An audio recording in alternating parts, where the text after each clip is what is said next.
Okay.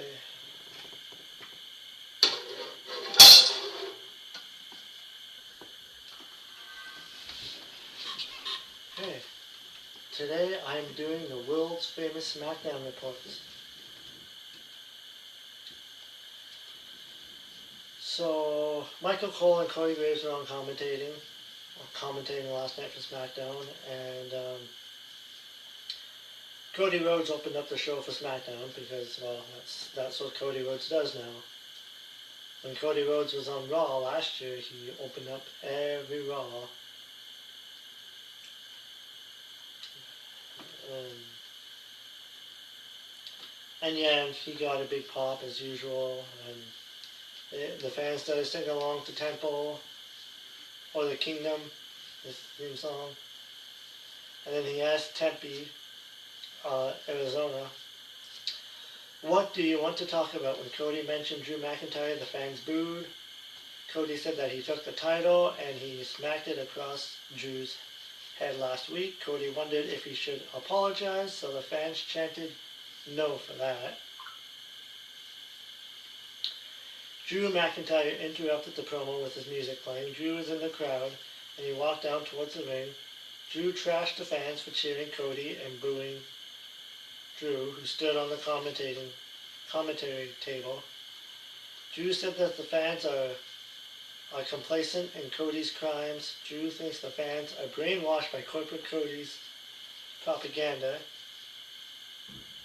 Drew said he got screwed at WrestlePalooza by a referee. Last week he got bashed with the title, and the fans still cheer him. Drew said he's been screwed so many times that this has been about Drew finishing the story. Drew said he'll finish it next week at Saturday night's main events. That's gonna be like the next big show, November 1st. They're really hyping up that show. I'll talk more about that later. Drew mentioned who attacked Jacob Fatu. Drew said that he hates the family, but he is innocent. Drew said that he saw Cody talking to Jimmy, and Drew said Jay has another world title shot. Drew kept going on. So Cody said enough, and Cody said he'll fight him right now. So Jimmy Uso showed up at ringside and he attacked Drew with punches. Jimmy sent Drew into the commentating table. Security guards ran to ringside to separate the wrestlers. Jimmy hit a suicide dive on Drew into the commentary table, and security and WBE officials broke it up. It was a good opening promo to open up the show.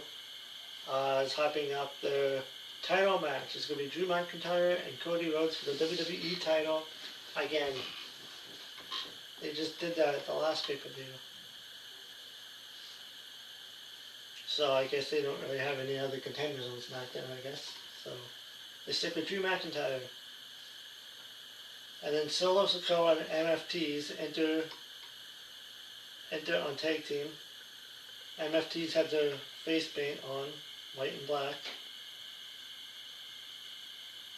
And then there was a commercial break, and then it came back, and Drew McIntyre was backstage yelling at SmackDown GM Nick Aldis, and Drew was saying that Nick wouldn't have put him in the WWE title match if he thought Drew was guilty. But Jimmy attacked Drew with punches. Security showed up to break it up again.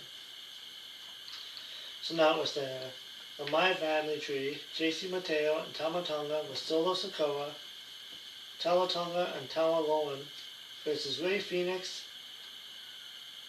and the returning Shinsuke Nakamura.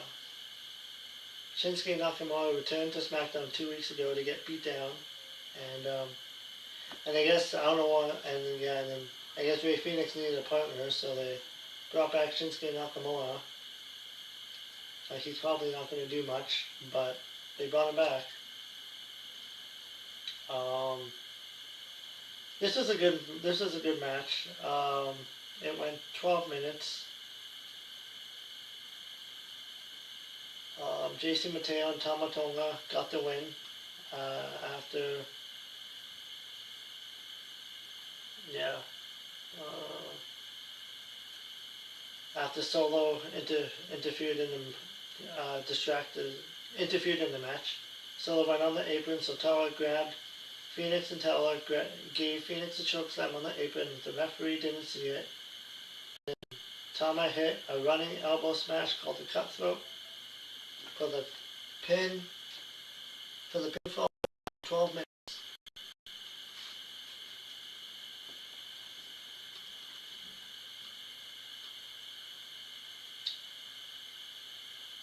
And then after the match, it was backstage. Jimmy Uso talked to Nick Aldis backstage, and Jimmy said everybody knows that Drew is the one who attacked Jimmy's cousin, Jacob, but Nick suggested a match for Jimmy against Drew. Jimmy said he wanted a fight. Nick said okay, it could be Jimmy against Drew in a no disqualification match. Jimmy liked it. And then Chelsea Green and Alba Fire approached WWE Women's U.S. Champion Julia backstage. Nikki Cross was looking in the background. Green bragged about being the first and best Women's U.S. Champion. Green wanted to work together or something along those lines. Kiana James walked in saying that Julia was booked for the foreseeable future. James left for her match against Tiffany Stratton. And then Julia said something in Japan to Green, and Green said she thinks that Julia said yes in Italian. So Tiffany Stratton made her entrance as the WWE champion, and she was cheered by the fans.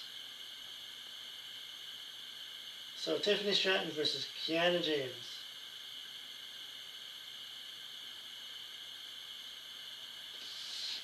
And this is not a non-title match. So they each showed some gymnastics moves since that's the background.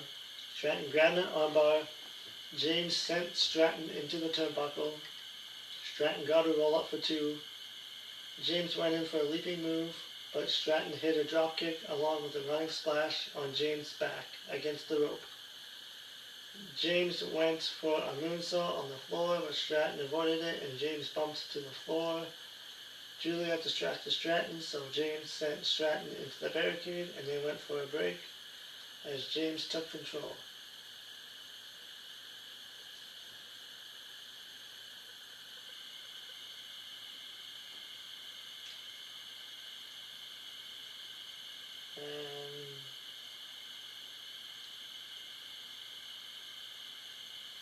And then James choked Stratton across the middle ropes.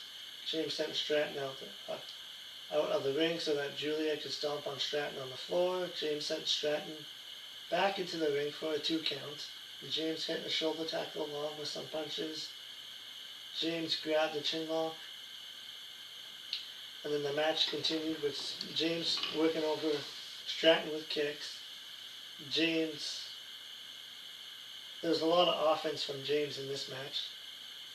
Because James hasn't really wrestled in a while, so it showcases what she can do in the ring. James did a double hair pull down, so both women were down. Stratton and James exchanged strikes. Stratton hit a couple of clotheslines and a handspring back elbow. Stratton hit the Alabama slam. The fans came alive as Stratton hit the rolling senton, but James avoided the moonsault. And then James kicked Stratton and hit a Falcon Arrow for 2, and they went up top. Stratton shoved James down. Stratton hit a Swanton bomb, and she went back and hit a prettiest moonsault for the pinfall win. And it was an 11-minute match.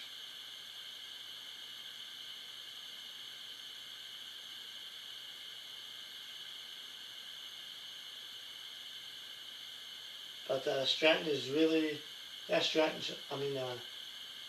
Kiana James is a really good wrestler. I hope they really showcase her. Like right now, she's kind of the manager of Julia. But I hope they showcase more of her in the ring. And then after the match, Julia went into the ring and attacked Stratton. Julia hit a knee to the face, and then Jade Cargill made the save. Jade kicked Julia and hit a pump kick on Julia after that, and then Jade punched James off the apron, and the heels and cheated. And then Jade Cargill helped Tiffany Stratton back to her feet. Stratton posed with Jade, and Stratton held up the WWE Championship in the air. And then Jade looked like she was about to leave, but then Jade clotheslined Stratton, turning on her, and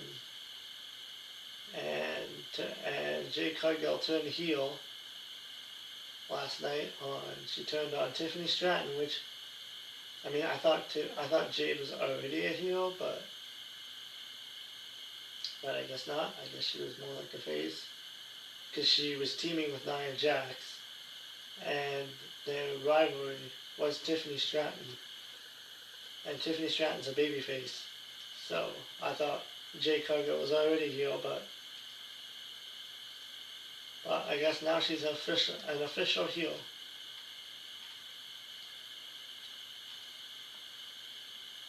Stratton bumped to the floor, so Jade tossed Stratton into the steel steps, and Jade attacked Stratton with punches and kicks while WWE officials tried to break it up. Jade stomped on Stratton's left knee while she was on the floor. Jade picked up the WWE's title, women's title, and the fans booed her.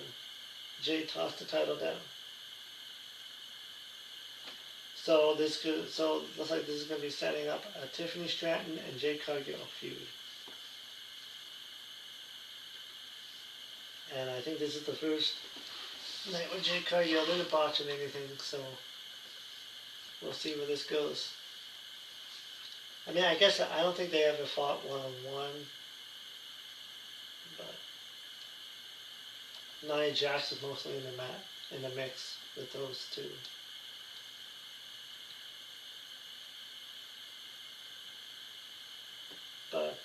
But yeah. Let's look this up here.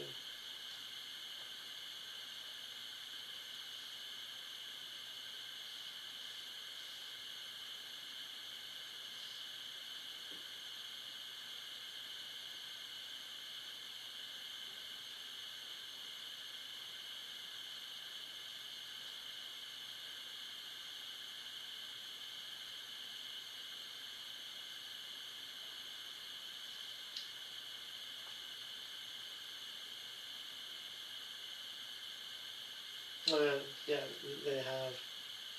they have faced off before.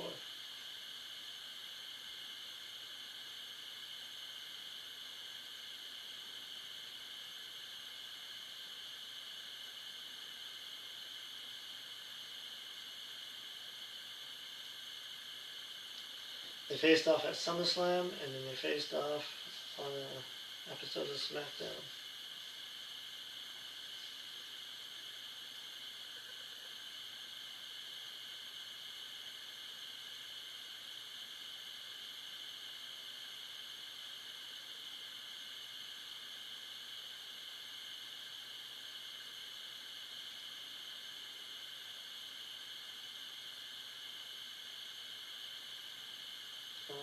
And I think that title match actually might be next week from what I'm looking at.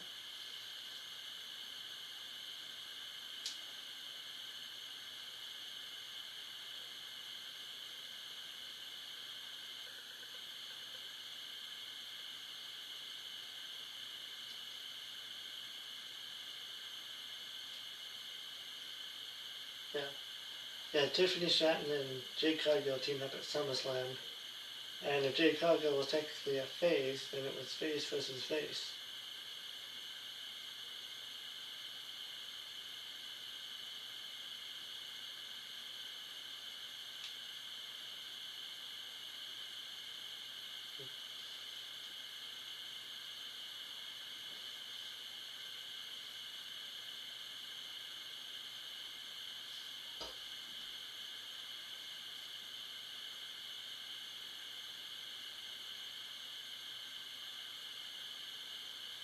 Okay, so it looks like that match is going to be at Saturday Night Main Event. So yeah, so it's a rematch after the SummerSlam match.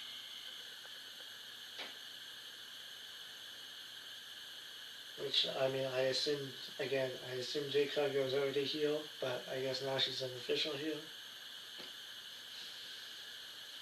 So, and then Ilya Dragunov was shown winning the U.S. title last week from Sami Zayn, and then the NFTs attacked them after the match.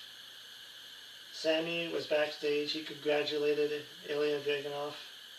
Ilya thanked Zayn so much as a fighter, and he said those open challenges are legendary. And Zayn said that Cena started them, passed them to him, and now he is passing them to Ilya. Zayn fired up Ilya, saying he knows Ilya's the guy to do it. So then it was a commercial, and then backstage, Jade Cargill was interviewed by Kathy Kelly, and she asked Jade Cargill if she was worried about the consequences of her attacks. Jade said that the only mistake she made was thinking that this world rewards patience. Jade said it rewards power. Jade said she's not asking for it, she's taking it, starting with the WWE Women's Championship. So then Ilya Dragunov came into the ring, and he cut a promo saying that this year had some highs and some devastating lows over the last year. Ilya admitted he doesn't know how to give up, and Ilya said that because of the obsession in his heart, he is the new U.S. champion. And he said he'll defend this title.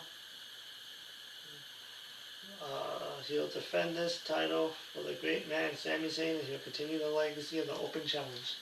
So right before this match, I kind of predicted that I kind of knew who was going to accept the challenge, and it was Aleister Black.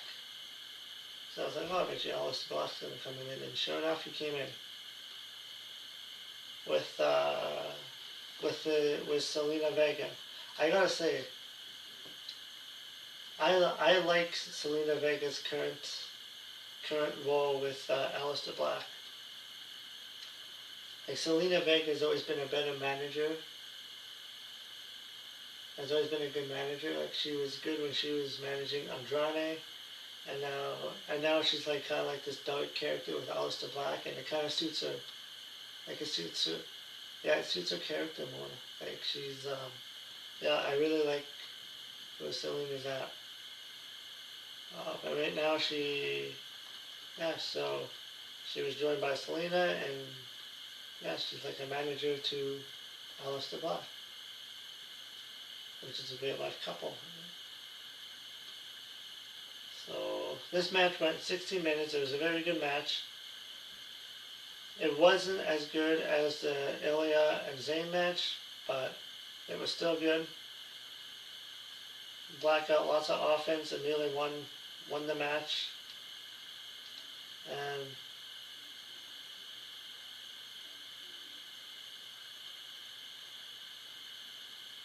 then and during the match, Zelina Vega got booted, got escorted out.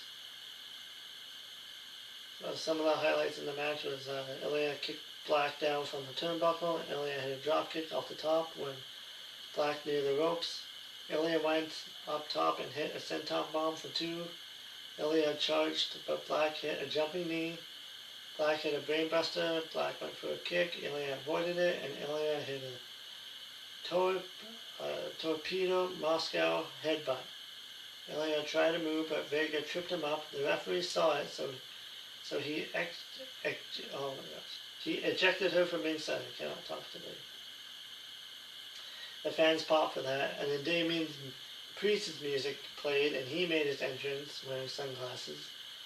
Priest took the sunglasses off, and he had burn marks on the left side to sell the idea that he had fire thrown in the face from the I Quit match a couple weeks ago. And yeah. And then after the match, Priest attacked Black. They went over the commentary table, and Priest tossed Black onto the table. Priest went for a chair attack, but Vega went back, and she jumped on Priest's back and raked his eyes. Black and Vega left while Priest was selling the attack, so it looks like they're continuing this feud. Aleister Black and Damian Priest. Like, oh boy. But, oh yeah, I mean, this feud's been good so far, so. And then Carmella Hayes was interviewed by Kathy Kelly. Mella said that The Miz taught him a lot, and he was grateful, but Mella said that The Miz put his hands on him, so Mella had payback for him. Mella claimed he was even in The Miz. Mella said he feels the support, so he'll get back on track to being him. And then Kit Wilson of Pretty Deadly trashed Mella, saying he was using toxic language.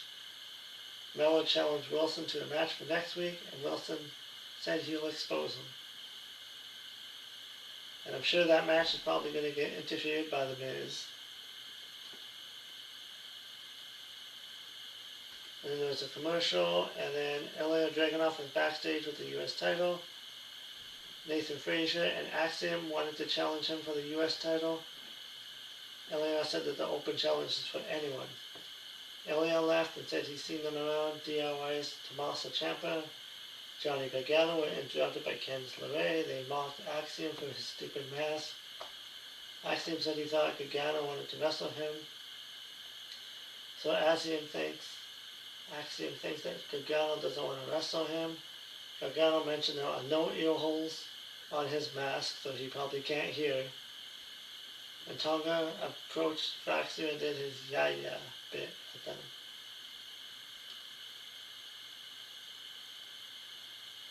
And yeah, and then the women's tag team champions Charlotte Flair and Alexa Bliss were interviewed backstage. So these two have been a really good pairing together. So like when this match first started, or when this tag team first started, it was kind of, I don't know, I was kind of leery, like, I don't know how good of a team they're going to do, but they've actually been a really good tag team, and I mean, I'm a fan of Alexa Bliss, obviously, but yeah, and Charlotte Flair, like even though Charlotte Flair plays a good heel, she's been a really good babyface in this tag team with Alexa Bliss. And yeah, and they said that so they interviewed them, and they said they saw Bayley's challenge on social media, and then Nia Jax trashed Flair and Bliss. Jax spoke about her past with Bliss, where they were friends, and Bliss turned on her. Jax and Bliss talked about having a match, so Jax said she beat her next week. Jax left. Flair said Jax is clearly going through something. So now it was the main events. It was Cody Rhodes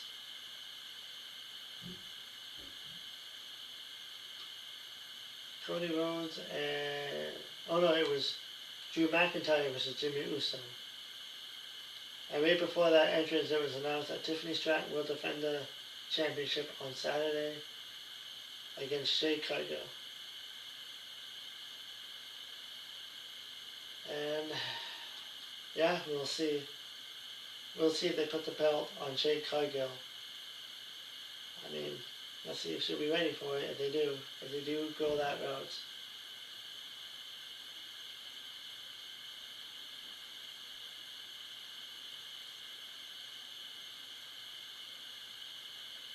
So yeah, so Drew and Jimmy, they fought in the aisle a bit before the fight went into the ring.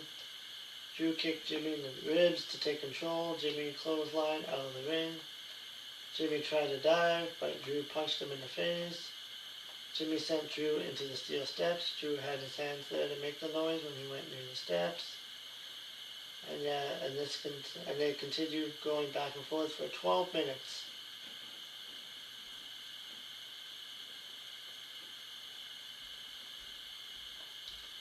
And yeah, this was a no DQ match, so they had weapons in this match.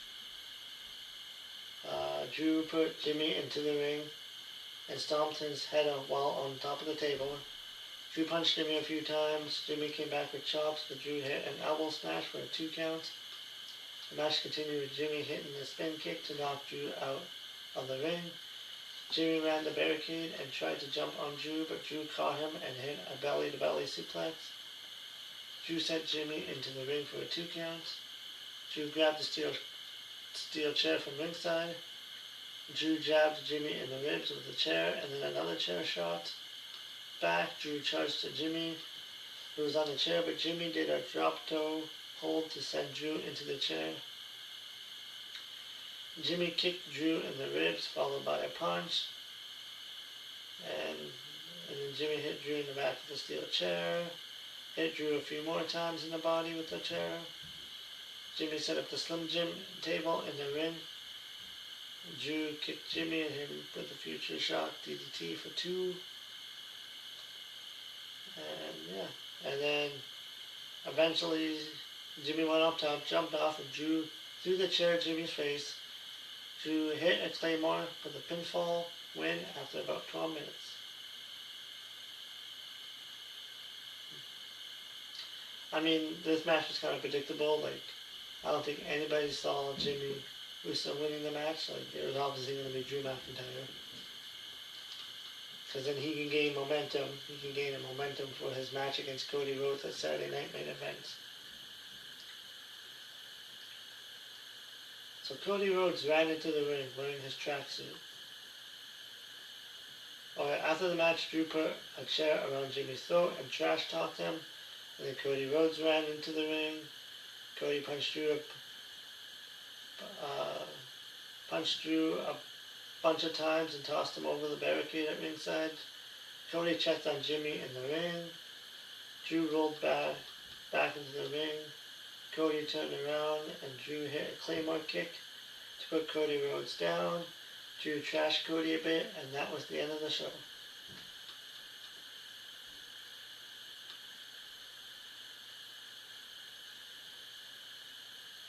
So yeah, so we'll see what happens with Drew McIntyre and Cody Rhodes. So all in all, like, SmackDown was, I mean, I say it was about an average show.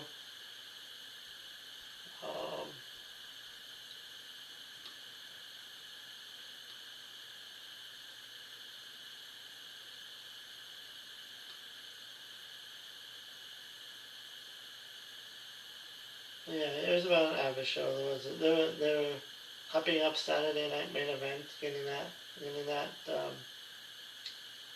that card worked out.